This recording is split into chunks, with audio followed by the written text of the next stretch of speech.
as I said, y'all are the most important team members, short of safety officers, that we have. I was wondering, because I'd ask a question and nobody answered, so I'm going to ask it again. You need to get a reality check. And by that, I mean you need to know how many shots, quote unquote, should be on each bull and total possible points per target. Now, how do we know that? Just anybody.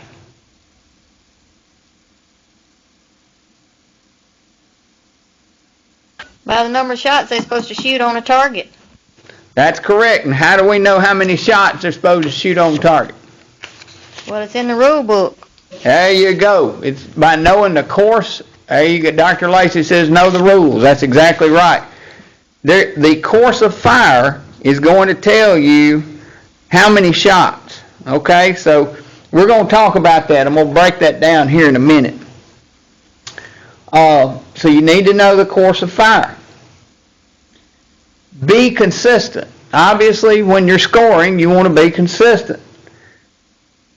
The same people should score all the 22 targets, or 22 pistol targets, 22 rifle targets, etc., etc. Now, I know that sometimes you're limited in resources of people. I have been that way as well, and at times I have gone to everybody scoring air. I have me a group of scores just air or just 22. We have in recent years gone to scoring on the range and having a scorecard at State Invitational. I would, because of the number of shooters you have, I would advise against that. I would stick with the scoring room situation and try to keep it as a closed environment as you can. 2 scores and 2 adders. 2 scores and 2 adders in order to double check yourself. It's very easy, especially if anybody has ever been in a scoring room before, to know how intense it is to be sitting there with having this piles of targets coming in, and you're sitting there punching on a calculator, and you've been there for about 2 hours, and it's getting close to lunch, and all of a sudden you hit the wrong number. Well, that's why you have 2 scores and 2 adders. Double check, and double check. We talked about course of fire. We talked about knowing how many targets that the child should have. Therefore, if we know how many targets they should have, and they are labeled, then you should put, for instance, all of John Long's targets together, all of Jan Walton's targets together, and so on and so on. Sherry can tell you from last year at State, and this works from this instance, but we on the air rifle range, we were in the scoring room and we were grouping our targets together and enter them in the computer. And Leanne says, well, we're missing a target for such and such an individual on the air rifle. I said, okay, so what did we do? We went back to where we had grouped the targets together. We went back. We had 2 targets. We're supposed to have 3. So what did I do? Went to the range. We found the missing target. Just happened that it got shoved up under another target. No big deal. But if we had not had that system of double checking, then we might have gotten into trouble and trying to find a missing target, and we wouldn't even know it, and it was over with, because the score would have been low. We wouldn't have known how many points were supposed to be there, and the child that actually shot a 150, and we put a 50 out there, and guess who's going to be the first one to see it? So need to know to make sure. That's a good way of double checking yourself, is to have those 2 orders and 2 adders and grouping those targets together. Now, sometimes you're going to have to mark shots. when you can't, or plug shots, when you just cannot tell if that's on that line or not. Now, we give the child the benefit of the doubt, but sometimes you're going to have to plug a shot because it's just close. And I'm going to switch back over. Does anybody know what we use for a plug?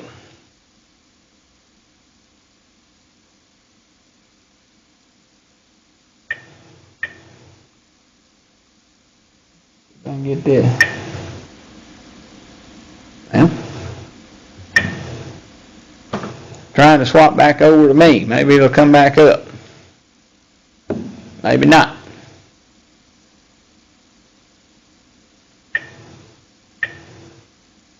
I don't know what's wrong with our technology today. But a scoring plug is a plug that is of the same size as the projectile. And what I was going to switch over to show you on teacher camera was the fact that a pencil is not a scoring plug. I've seen this in my own eyes. Somebody will pick a target up, not on my watch, but I've seen it before. Somebody will pick a pencil up and they'll go to, I don't know why I'm doing this. Jan's the only one can see me doing it, but they'll take and they'll put a pencil in that hole. And they say, well, that looks close. You know, I believe that cut the mark. What's wrong with that?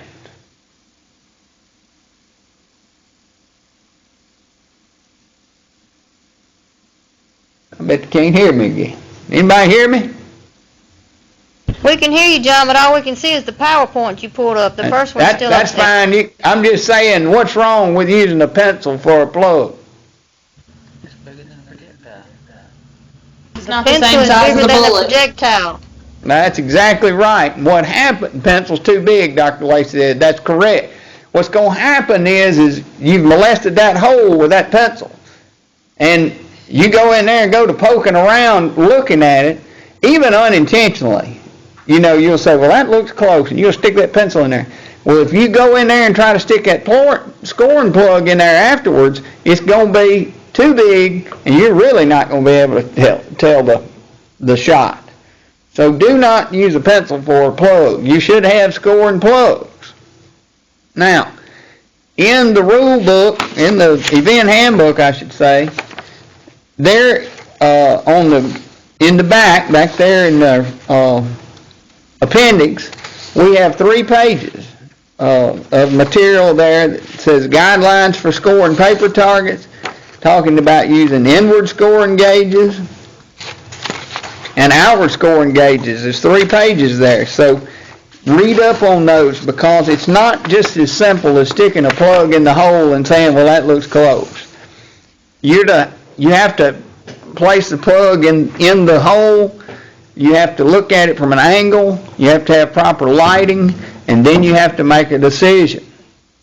Once a hole has been plugged and scored, then that score stands, unless challenged, and then a rescoring occurs. But at that point, that plug is what that score is. Now, crossfires are handled on the range, or at least we hope they are. Crossfires are a child that is on the range and is at shooting position 5, shoots on to scoring position 6. At that point, that crossfire needs to be handled right there on the range, not when it comes in the scoring room, because once it's pulled off of that frame, we don't know, as scorers, what in the world is supposed to happen. That child could have shot 6 times and he's supposed to shoot 5, as far as we know. So that has to be handled on range. Crossfires have to be marked. Methods for handling crossfires are indicated within the national governing body. But that is to the range to handle, not for you. You're to score the targets as they're indicated. If somebody hadn't indicated a crossfire, then unfortunately it has to be treated as that child did shoot that actual target. Now, we gotta lay claim to us scoring that target, so we wanna initial that target. Because we wanna make sure, not that you did your job, kinda, sorta, but not really. We just wanna make sure that it's been done, okay? Once you score one, you put your initials on it. And if you got 2 adders and 2 checkers, everybody can put their initial on it, but somebody needs to be marking it, then it's done. Initials are a clear indication. If you up there using the pencil to write down the scores and you make a check on it, well, some folks may not know what that check means. So JL or whatever on that, don't put my initials on it, put your own, but put initials on it and let it be done and put it back in the pile with their targets. Can't emphasize this last point enough, is taking your time. And I know, because I've been in district scoring rooms before, I know how it is. It gets hectic and it gets intense. It does at state too. But it's important to take your time. An ounce of prevention is worth a pound of cure when it comes to scoring targets. So you just take your time, don't get in a rush. Don't let anybody rush you either. Because it's very important, as I said earlier, to the child. Now, just an overview, I don't have to tell y'all this, but you know what a target looks like. I hope you do. It's a bullseye, right? And typical bullseyes have rings, concentric rings, or concentric bands, I should say. Depends on how you look at it. But bands is what I'm talking about, and I'm going to try, they said this smartboard is working, so I'm going to try to tell you what bands I'm talking about.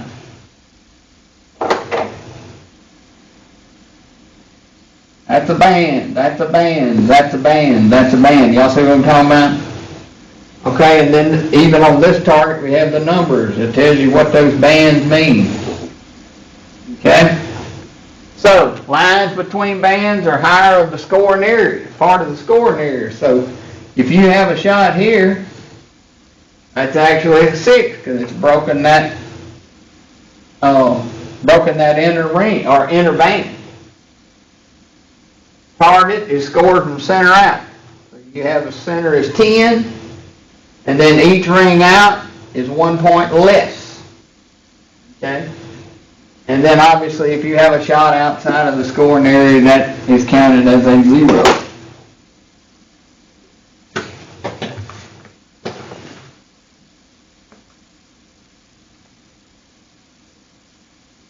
Just an example off of B44. And by the way, if you don't know what the target looks like for the specific discipline that you're scoring, the event handbook has the pictures in the back of it, so what they look like for that event. And I will say this before we get in the scoring room environment. You need to have multiple copies of that event handbook with you, and have it for each scoring team where they can look. They need it. If they need it, have it on task for them. So, I wish there was some way we could cover this up. But I'm going to go through this, and we're going to score this, and see this is a 10. Got a 10 here.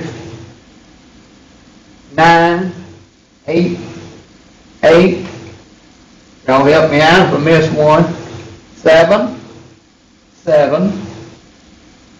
Where's my other 7? Here. Up there. 5, 5. Even though that line, see that line's broken there? It looks like it's kind of halfway in, but that's definitely a 5. Where's my other 5 here? Did I get all of them? Yeah, I had 2 5s, okay. And then a 3. Okay. So, highest to lowest. Then, 2 adders, 2 checkers. We add this up for a total of 69. Now what's missing on that?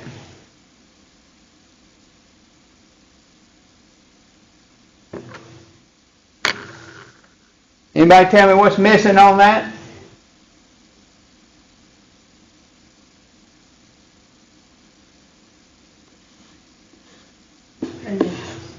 Your initials? Yep, that's right. Initials. Need to initial it when you get through. That's terrible handwriting, but that is my initials. And that's just one. Now, that's just one bull, not the whole thing. And let me say this, on B44s, or these other multiple target, or multiple bull targets, you score the bull. Don't score 4 of them and then try to add them all together. Add a bull, add a bull, add a bull, add a bull, and then with each one you add, circle it, and then re-add it. Oh boy howdy. It would be nice if all the targets looked as pretty and as nice as that one that was up there. Not really, because it would mean that we had just some crazy shooting going on. We want to actually have some good shots in there, right? Sometimes we're going to have 2 shots in a hole.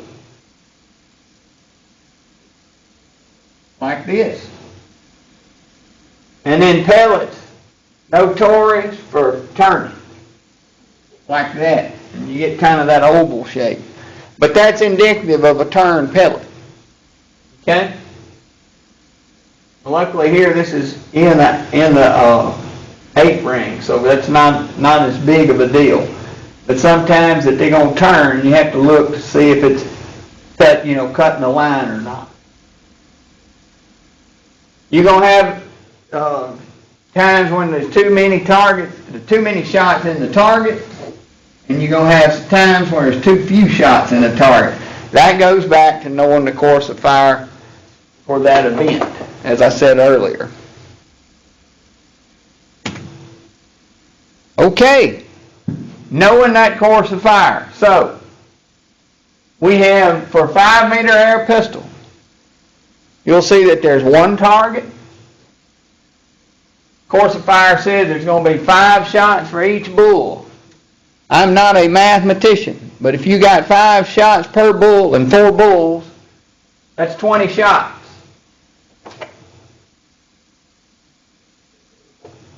For a maximum of 200 points. So you know that beginning, what you're working down from is 200. Now if you move to the next one, and I'm not going to belabor the fact, but here's the target you should be looking at. Not an AR-410.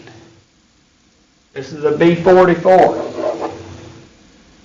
Okay? So you know that child has 200 points. Juniors 1, 2, and 3 on 5-meter. 10-meter air pistol, juniors 1, 2, and 3 have 1 target. 5 shots again, 20 shots for a 200-point max.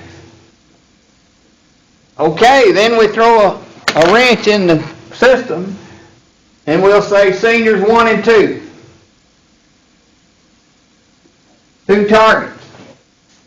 So, when you score John, and he's a 14-year-old, and we only have 1 target for him, we don't just throw it in the pile and say he's done, do we? He's a senior 1, so you know he's going to have 2 targets. 2 targets, 5 shots each bull, total of 40 shots with a 400-point maximum. Knowing the course of fire.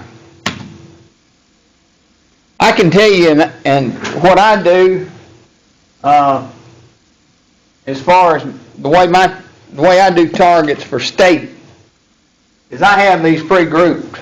Y'all know that. Yeah, every one of you I think's been to state. But we have them all pre-grouped, pre-labeled. Now, I do not have them named. I used to have their names on them, but I've got it to where I am making them write their name on them. Remember, we're teaching youth development. They ought to be able to write their own name on a target, keep up with their targets. And we emphasize that. These are your targets. Don't you lose them. And when I tell you what we don't do, we don't hand them all out at once. That's the thing. If we're doing one event, we'll send them for multiple events. Obviously, we're doing 2 days worth. We give them that particular day's event's worth of targets. but we give them their targets, we tell them to put their name on, participant number on. And what is that? That's a good way to double check yourself. It goes back. We can go back. We have more than just one way of looking up a child. We have a participant number, we have a name. Okay, so 5-meter air rifle. Notice it's a totally different target here. It's 410. And we have a different course of fire. 1 shot per bull, 30 shots total, 300 point max. Now can anybody tell me what these are right there? Those are ciders. That's right. What do we not do with ciders? We do not score them. We do not score cider shots. It says in this box, cider shots, and we don't want to score those. But you'll see 1, 2, 3, 4, 5, 6, 7, 8, 9, and 10. Those, put a dot right there on those. Those are the 10 that you're going to score, not the cider. The cider's just for them to use for practice. Junior 3s, now they're going to be standing, kneeling, and prone. Now I will say this on my labels, I don't know if y'all do this or not, but on my labels for state, I put standing, kneeling, prone on mine. Somebody said, well, it's saying, all you need to know is three targets. I put them out there, I want them to know what they did standing, kneeling, and prone. Well, we have a record of that, so I keep mine broken down into that. It's 3 targets, yes, and you could lumber them 1, 2, 3, but I prefer to have them standing, kneeling, prone. If you want to put a number on there too, you can, but it's 3 targets regardless. 1 shot per bull, 30 shots, 300 point max. Again, don't score the cider shots. 10-meter air rifle, juniors 1 and 2. They have 3 targets, again, 1 shot per bull, 30 shots, 300 point max. The difference here is target's difference. They are 510. It's not a 410. Looks a little different too, doesn't it? Again, those are ciders. 1, 2, 3, 4, 5, 6, 7, 8, 9, and 10 are the ones that you're going to score. Juniors 3 and seniors 1 and 2, they're going to have 3 targets, standing, kneeling, prone. Again, it's still the same. It's 300 points maximum. John, Yes. John, this is Virginia, Humphreys County. Yes. Are you going to send us this information, this PowerPoint? Absolutely. Absolutely. I'm going to get this sent out to everybody or posted up on the Shooting Sports website. Thank you, sir. Very welcome. Hey, John, All right. Yes. back on that 10-meter air rifle target, and I have scored bunches of them, but to me, the 10 and the 9 is very confusing. I don't know if it's because they're so close together, or to me, they're just hard to score, whether it's a 10 or a 9, because there's not necessarily a 9 ring, or is that just me? I think it's just you, but I will say this.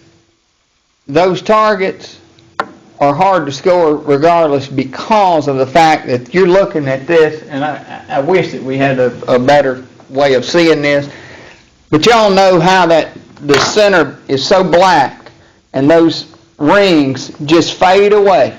And the best thing I can tell you on that is, and I can say this, that they are NRA approved targets and everything, and I'm not slamming NRA, but they are printed from a company, and they replicate those targets so much that sometimes all of that it gets hard to see. The best thing I can tell you to do is go to Dollar Tree and get you a couple of cheap magnifying glasses, because they can blow those things up and you can see them a lot better. But that's a very good question, Sherry, And I can tell you, even on the ones that we have replicated downstairs, the same problem, we have the same problem. It's just because of that, they're so small and so tiny. But very good question there, Sherry. And I guess if we were just persistent, if we were kind of confused, if we just scored them the same, if we were doubtful on whether it was a 9 or a 10, whatever we did to one, score it on every target that way if there was a doubt. Just make sure you're consistent with the scoring. Absolutely. That's what I mentioned earlier. Just be consistent. Don't do for one and not the other. Because you go doing that, and then it's just anybody's game there on that. But yes, magnifying glass definitely helpful on trying to see those smaller rings. And hey, you haven't touched it with a plug. You're just looking at it, right? We've got eagle eyes. Eagle eyes are those cylinders, and I'll show you one here in a minute. Those are not plugs. Those are not anything other than a magnifying glass. They have the rings inside the glass, kind of shadowed in the glass, where you can look and see, have a little bit better view of the shot versus where the ring is. But we'll look at those when we get to the scoring room environment. Thank you, John. Thank you, Sherry. Very good question. 22 rifle, just moving into 22 rifle, we see that this is target A32. Sherry may not have as hard a time scoring this one because the rings are a bit larger on this one. Excuse me. Again, this is for 22 rifle. You're going to have 3 targets, 2 shots per bull. 2 shots. You're going to have boom. Oh, if this thing will work. Yeah, you're going to have one there, and then we're going to go up here, one there, and one here, and one there, and one here. So, and on and on and on. 30 shots, 300-point max. Okay, not that one. Why not? You can't see this. It says sighter only. So, look at your target. But here's your target. You're gonna be 2 in there. Remember in the other one, in the air rifle, we were doing what? 1. We go 2 here. Now you go down to junior and precision classes and what? 1 shot. Again, 300 points. Gonna have 3 targets again.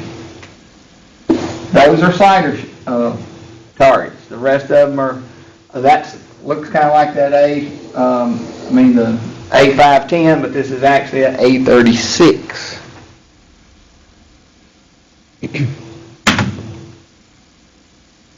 .22 pistol, big target. This B8 is huge. Big rings on. You're going to have 3 targets, 1 for slow fire, 1 for time fire, and 1 for rapid fire. This really doesn't matter to you as to what it is. This is what's important, that the child has 3 targets. Now, as I said earlier, there's nothing wrong with putting these labels on the label itself, but the main thing is you need to know the score is that child's supposed to have 3 targets. 10 shots each target. That means 30 shots, 300 points. Those are pretty easy to score until you get somebody that goes to sticking them. I don't know if I can actually stick them in there as close with this, but when you get somebody like some of the kids we've had in the past that could put them all in the 10, then that gets more difficult, and you do have to get your scoring plugs out. First, does anybody have any questions on anything we've covered so far before I go into archery?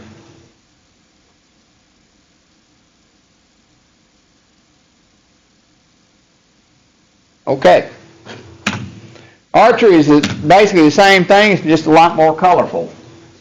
In the archery course, we have 3 archery targets based on the course of fire, right?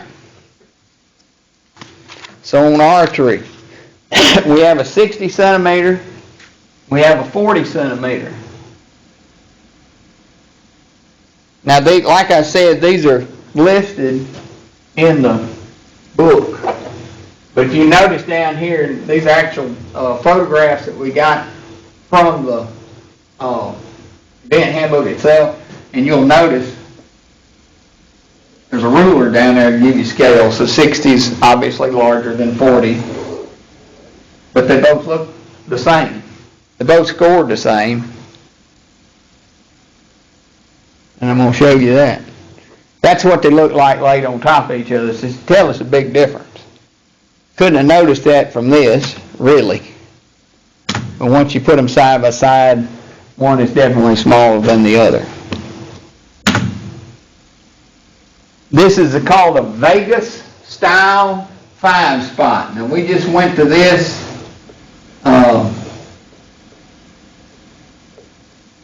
two years ago. I think it's been 2 years now, maybe a year. I can't remember exactly.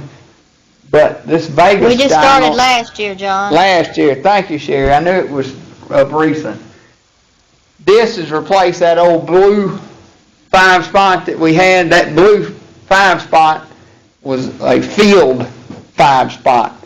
This is actually in line with the FIDA, FIDA style course that we shoot during districts.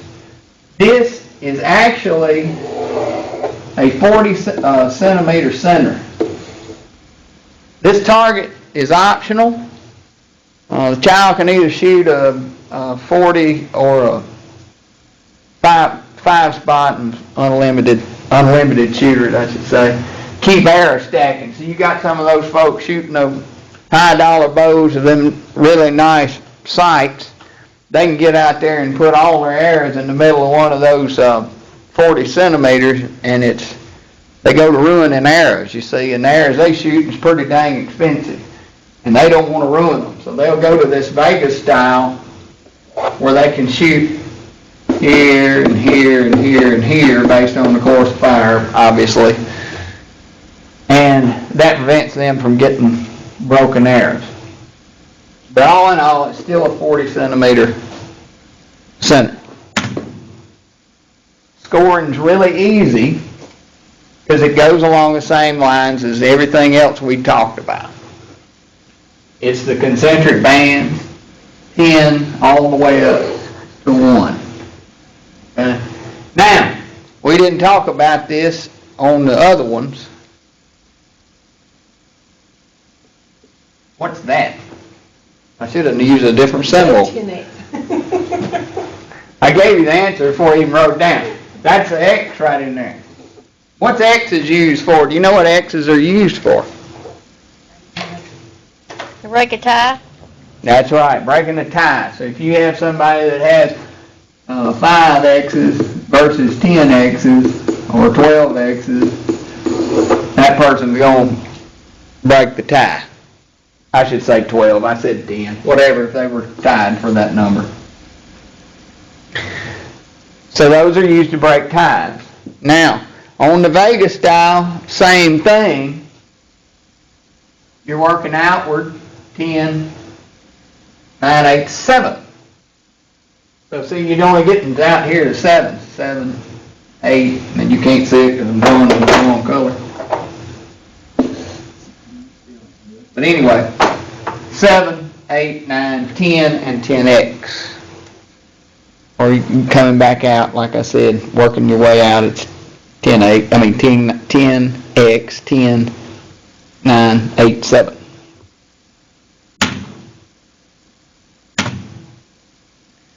All right. We're going to move out of this. Anybody have any questions about archery?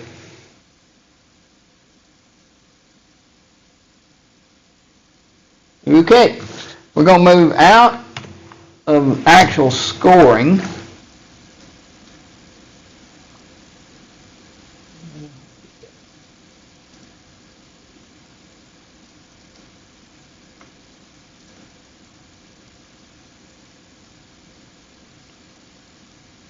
You're probably gonna see some old faces on here. Let's start this thing.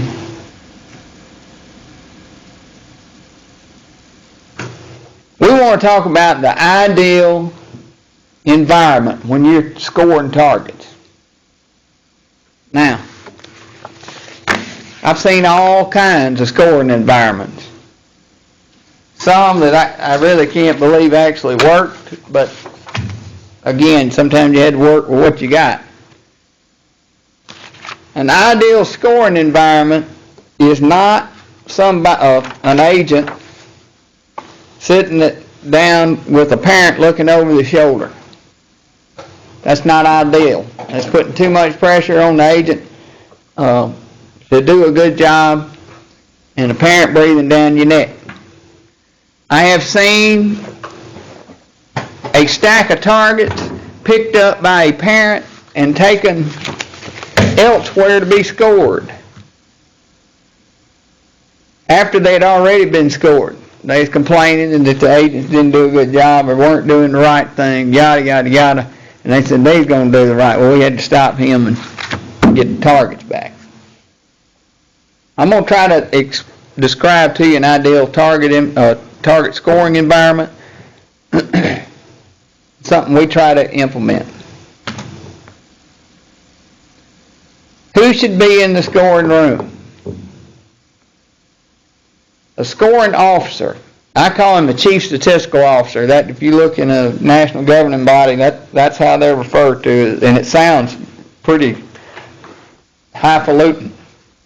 But a scoring officer, and that person is in charge. They are not scoring targets. They are not adding targets. They are in charge of the environment itself. There's the score and the adders, which we've talked about already. There's the person doing the data entry that generates the reports. And then there's a target runner that delivers targets from the ranges. Who should not be in the scoring room should be obvious. Parents and participants, volunteers not scoring targets, range officers, and all other people. Now, having an area for safety officers or agents to come and get out of the heat, sit down, take a drink, get a snack is fine. But that needs to be separate from the scoring room. Scoring room needs to be kept sterile. It needs to be kept untouched by the outside.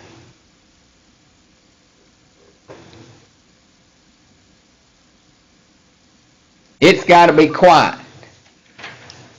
And when I mean quiet, I don't mean somebody having Pandora going on their phone, listening to Jimmy Buffett or whatever. It has to be quiet. The only thing should be in there should be the paper rustling. We have trouble trying to do that, and I understand, because you get into a room for 2 hours at a time, 2 hours at a time, looking at nothing but circles, you'll start losing your mind. But it needs to be quiet, and it needs to be kind of like church quiet, if you know what I mean, whispering a little bit, but nothing more any louder than that. Needs to be comfortable, obviously climate controlled, well lit. You need to have everything organized.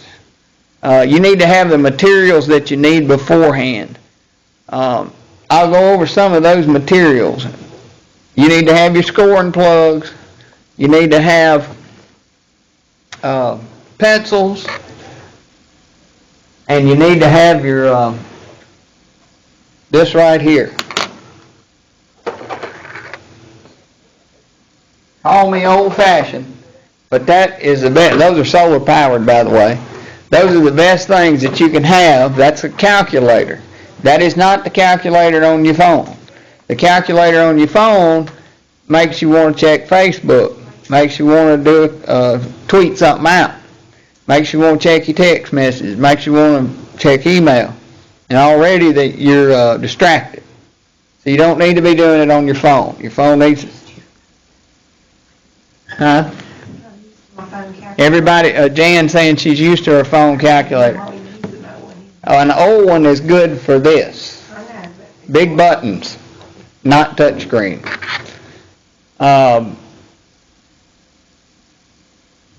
But don't use phone. Phone should be on silent, shouldn't be anywhere within reach anyway.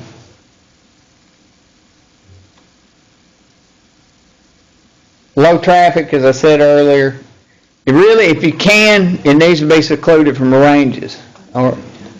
If you can keep it secluded, guess what? You're not going to have as much traffic. One of the best scoring rooms I believe we've had, well, last year was being one of them, but the year we had it down on the coast, the scoring room was across 4 lanes of traffic. So nobody was coming over there. Most of them didn't even know where it was. And that keeps somebody beating on the door wanting to know when scores are posted. I can tell you another thing too. Kids not. Right. Go ahead, Jan, if you want to. No, I just said if every agent would ask their youth not to ask for scores. Yeah, Jan's saying that if we just go ahead and say don't ask ahead of time, and I was going to tag into that and say let it be understood as to how and when scores are posted beforehand. Now, obviously some people are not going to listen, and they're going to come up there and do the same thing. You can put on the door scores. That's what you do at national score. It'll be posted whenever. As soon as scores are finished, they will be posted. Because some folks are just not going to read, and they're not going to listen, and they're going to go banging on the door. So, low traffic, secluded from the ranges. Non-chaotic environment, again, going back to the phone doesn't need to be in a place. It doesn't need to be, hey, how many of y'all got left over there? Can I help? That's not a good quiet work environment. So you need to make sure that it's not chaotic, not anybody running in, running out. Tables and chairs, obviously, calculators, pens, pencils, scoring plugs, overlays, and that eagle eye, which I'm going to show you a picture of here in a minute, and staplers to group the targets together. Now I'm going to give you what we've done in Melota in the past, but in essence it's the same. It's the same anywhere that you set up. Target runner, we have radios. We have those little short, little small radios, and we'll say we'll have each range officer will have one, and say we need targets to go to the scoring room, and we'll send Jason out and pick the targets up. He brings them to the scoring room. We have a door guard against people wanting to come in for no reason. They don't have to be as big as Bubba, but they need to know that what their responsibility is nobody that's not event staff should go in that room. We actually have two guards at the door, one to keep, if door guard number 1 fails, door guard number 2 catches up slack. And in this instance, Michael had to open the door for Jason because it was locked from the inside. Our scoring team double checks scoring, as we said, and then double checks adding.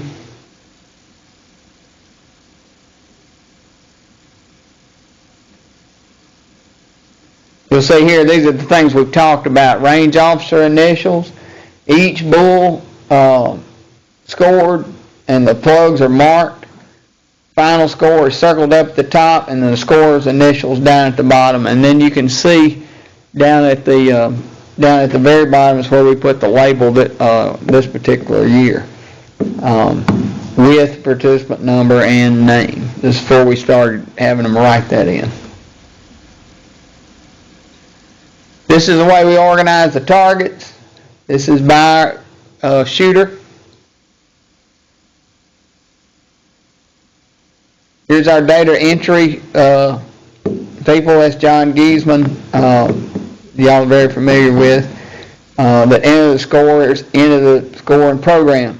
John is not sitting there trying to look at what the score is and putting it in the computer. I think that's critical, because if you look at enough of them, you get cross-eyed. So he actually has somebody calling out participant number, participant name, which is double checking again, and score. And it just keeps going on. It's very methodical. Very important that you take care of your scorers. They are working hard in the scoring room, so make sure that whoever's in charge of the scoring room, make sure that they have drinks and snacks, that they can get something to eat, because lunchtime will roll around. And there needs to be a break worked in there to where they can stop and get something to eat. Here is an example of the eagle eye that I was talking about. Eagle eyes have that little small magnifying glass in the top, and then they have two overlays. One is like this and one is like that, and it depends on what you have as far as I'm sorry, I did that wrong. I was thinking about where you were putting it. One will be here and the other will be down here, depending on the size, and that's where you to put, if it's a pellet or a 22, where you can double check. This is not as official as scoring it with a plug, obviously, but this just helps you. This can be done, if you don't have eagle eyes, you can go get some cheap magnifying glass, and that will help you as well. The advantage of the eagle eye is that you have the right sizes on the hole, so you can double check a lot easier using the eagle eye.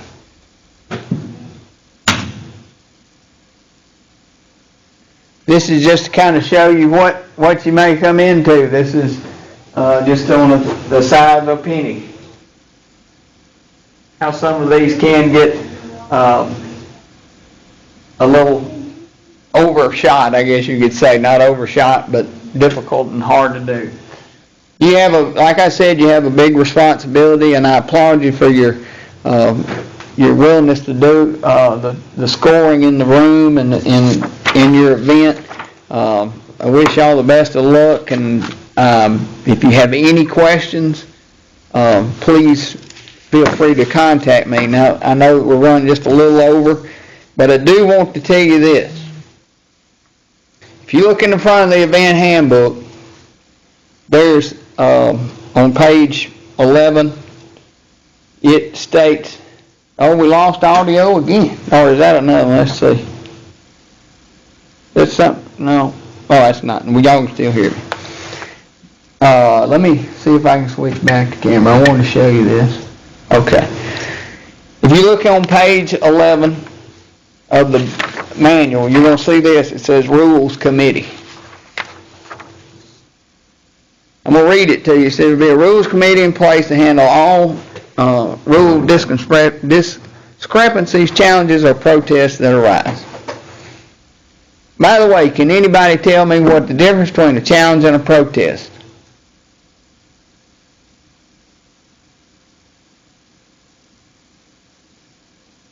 I'll tell you then. A challenge is a challenge over score. A protest is a protest in which the match was ran. Okay? Who can issue a challenge? The child is the person who does the challenging, not the parent. This doesn't come under your, I just want to throw this out there. This doesn't come under your responsibility, but it is important to know. The child is the one that challenges, not the parent, not the coach, not the volunteer. But there is a committee that does it. I say that to say this. You don't bear any of the responsibility as far as that challenge is concerned. You have put your initials on that target. You have done your due diligence when you score that target. Now, when there's a challenge issue, there may be a rescore, but the range officer in charge of a question, an event coordinator, or state, e-board member, state 4-H staff, myself, or predetermined state staff on site, level 2 or level 3 instructor for the discipline, an R&E or regional coordinator. One of those three was going to handle those. So, as long as you do your job to the best of your ability, then you're out of this. I just wanted to make you aware of that. A lot of times they say, oh, and last year, I'll tell you this, because I got war stories, but I had a man come up to me and said, I just want to see the scores. I just want to see those targets. I said, sir, that goes against everything we do. I can't allow you to see those targets. And you may have somebody come up to you and say, tell me what was that score on that target. You can't tell them that. Another thing, which doesn't pertain to you, photographic evidence is not admissible. Everybody runs up there and takes a picture and says, you scored that wrong. The scoring room, the final decision comes out of the scoring room, not on a picture, because you can't score a picture like you can an actual piece of paper. Does anybody have any questions? What if the child wants to just take a picture of the target with, just holding it before they turn it in? Because a lot of them want to ask them. Right.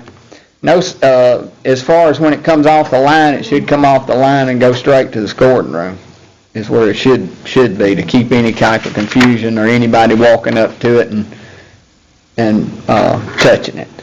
That's what I say. We try to keep those targets as clean as we can to keep somebody from poking a hole in it, accidentally or otherwise. Right. And everybody's. But that happens all the time. It does. Real quick, snap a picture with my target, just for a scrapbook or a record book. Right.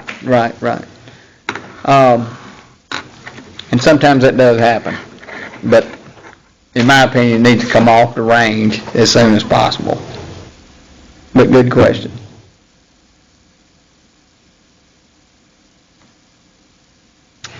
All right, well, if there's not any more questions, comments, I thank y'all for your time. I'm sorry we went over a little bit, but if you have any questions, please feel free to call me or email me or whatever you need. Thank y'all, and go ahead. Hey, John, I just want to say I really appreciate you taking time. This was helpful for me, and I'm sure it was for a lot of others. So I really appreciate you taking time to do this. And I think we've already covered this with most of our other people, but this is one of the things we're going to try to do this year is we do have a separate building for scoring. So the only thing that'll be scored outside will be archery and shotgun. And the archery people, I know there's been some questions about that in the past, but they'll have a tent off to themselves. So and it'll go straight from there up to the scoring building. So the only people that'll be touching the targets will be the agents. So we'll have a couple of dedicated runners, and I don't know that we'll have Bubba standing at the door, but I think we'll have Steve Winters or somebody. We'll have one of the shotgun people taking their break to meet the pictures up there. Steve, that'd be a good job for Steve. Yeah.